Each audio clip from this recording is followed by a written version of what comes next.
Perkenalkan, nama saya Friska Poranan dari kelas 11, NIM 220118078. Materi yang akan saya bawakan yaitu evaluasi belajar. Yang pertama, definisi evaluasi belajar. Evaluasi artinya penilaian terhadap tingkat keberhasilan siswa mencapai tujuan yang telah ditetapkan dalam sebuah program. Kata evaluasi dalam dunia pendidikan lebih sering dikatakan tes, ulangan, atau ujian. Bagian B, fungsi evaluasi belajar. Fungsi evaluasi belajar ada 5. Yang pertama yaitu untuk mengetahui tingkat kemajuan yang telah dicapai oleh siswa dalam suatu kurun waktu proses belajar tertentu.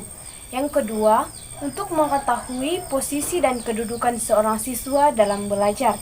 Yang ketiga, untuk mengetahui tingkat usaha yang dilakukan siswa dalam belajar. Yang keempat, untuk mengetahui segala upaya siswa dalam mendaya gunakan kapasitas kognitifnya atau kemampuan kecerdasan yang dimilikinya untuk keperluan belajar. Dan yang kelima, untuk mengetahui taraf efisiensi metode yang digunakan dalam proses belajar mengajar. Bagian C, jenis-jenis evaluasi belajar. Jenis-jenis evaluasi belajar yang pertama yaitu evaluasi pretest dan post-test. Yang kedua, evaluasi prasyarat. Yang ketiga, evaluasi diagnostik. Yang keempat, evaluasi formatif. Dan yang kelima, evaluasi sumatif. Bagian D, prinsip evaluasi belajar. Yang pertama, evaluasi harus dilaksanakan secara kontinu. Yang kedua, evaluasi harus dilakukan secara komprehensif. Yang ketiga, evaluasi harus dilaksanakan secara objektif. Dan yang keempat, evaluasi harus menggunakan alat pengukur yang baik.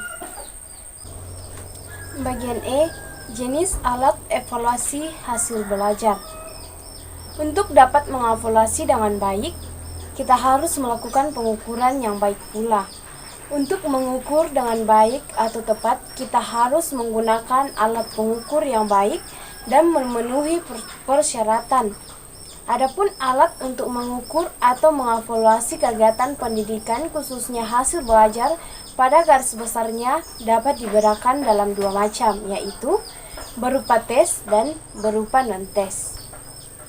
Bagian F, evaluasi prestasi kognitif, afektif, dan psikomotor. Yang pertama, evaluasi prestasi kognitif. Artinya, mengukur keberhasilan siswa yang berdimensi kognitif atau rana cipta.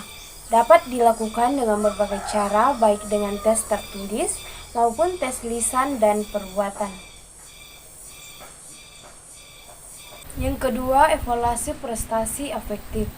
Artinya dalam merencanakan penyusunan instrumen tes prestasi siswa yang berdimensi afektif atau ranah rasa, jenis-jenis prestasi, internalisasi, dan karakterisasi seyogyanya dapat perhatian khusus.